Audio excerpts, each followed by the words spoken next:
Мамырдың 1-ші жұлдызында Өзбекстанның Сырдария облысындағы Сардоба қоймасының бөгеті жарылып, салдарынан көші орналасқан Түркістан облысының Мақтаарал ауданындағы 5 ауылда су басты.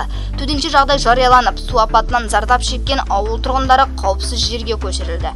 Бұл суыт хабар ешбір адамды бейжай қалдырмады. Су тасқынынан зардап шеккен мақтаралдықтарға Қожа Ахмет Яссауи атындағы Халықаралық Қазақ-Түрік университеті де гуманитарлық көмек жіберіп, қолдау көрсетті. Бұл енді біздің университетімізді білесіздер, енді Қазақстан мен Түркияның жаңағы шешімімен құрылған университет. Сол себептен түрік бауырларымыз да бүгінгі осы акцияға қатысып жатыр, гуманитарлық акцияға. Мен ойлаймын, енді бәріміз бірге болсақ, ол қандай болса, жаңағы қиындықтар болса, соны жеңеміз. Мақтааралға жол тартқан жүк көлігіне 3 миллионнан астам қаржының заты тиелді. Көмекке азық-түлік пен күнделікті тұрмысқа қажетті тұтыну заттарының 10-нан астам түрі бойынша 10 тоннаға жуық жүк жөнелтілді. Ал университеттің бірінші вице-президенті Жеңгес Томар түрік ағайындарының қашанда көмек қолын созуға даяр екендігін білдірді. Türkiye'nin, Kazakistan'ın birlik üniversitesi, biz aytamız, biz birgemiz. Biz de Türk-Kazak Üniversitesi olarak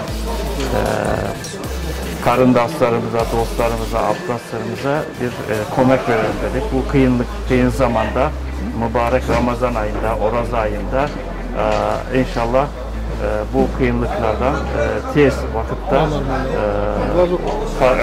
oradaki bağlarımız kurtulup atır. Allah kabul etsin.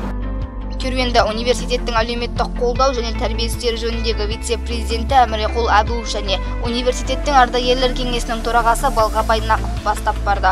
Жолға шыққан жүк көлігі Атакент ауылындағы гуманитарлық көмекке әкелінген заттарды сақтайтын қоймаға келіп тоқтады. Мақтааралдықтарға әр аймақтан жеткізілген гуманитарлық көмек жүк көліктерінің қатарында халықаралық университеттің де жүк тиелген көлігі бой көрсетті. Сондай сәтте осы Мақтаарал ауданына көмекке келіп отырғанымыз Қожа Ахмет Яссауи атындағы Халықаралық Қазақ-Түрік университетінен ұжымына университет директоры Болатбек Серікбайұлы Әбдірасылов мырзаға біз шын жүректен алғысымызды айтамыз. Бұл мақтааралдықтар үшін үлкен көмек, үлкен қолдау деп қабылданады. Университеттен жеткізілген гуманитарлық көмек тек ауыл тұрғындарына ғана емес, су алған аймақтарда көмек көрсетіп жүрген оқу орданың ерікті студенттеріне де үлестірілді. Бірінші күннен бастап осы жерде складта халықты орналастыруда, халықпен жұмыс жасауда және халыққа азық-түлікті жеткізіп беру мақсатында университет студенттері, яғни Қожа Ахмет Яссауи атындағы Қазақ-Түрік университетінің студенттері өте үлкен жұмыстар атқаруда. Ондай жұмыстарға белсенділік танытқаны біз үшін қуанышты. Мақтааралдың жай-күйімен танысқан университет басшылары Нәзір Төреқұлов көшесі бойында орналасқан номері 5-ші Мақтаарал мектеп гимназиясын паналап отырған 1200-ге жуық тұрғындарға да алып келген азық-түлік пен тұрмыстық заттарды үлестіріп берді.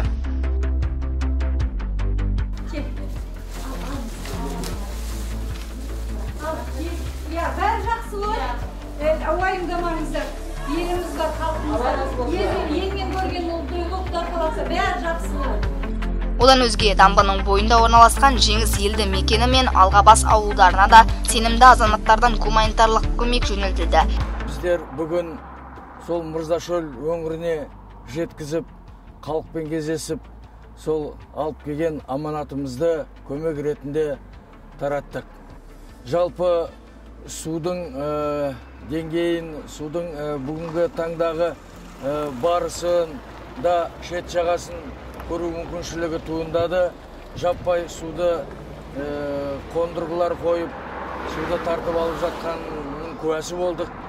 Міне сол жолшыбай, сол қызмет жасап жатқандарға да сол алып келген біздің көмегімізден үлестерін беріп, олар біздің университет атына, жалпы Түркістан халқына өзінің ризашылығын білдіріп, сәлемін айтып жатты.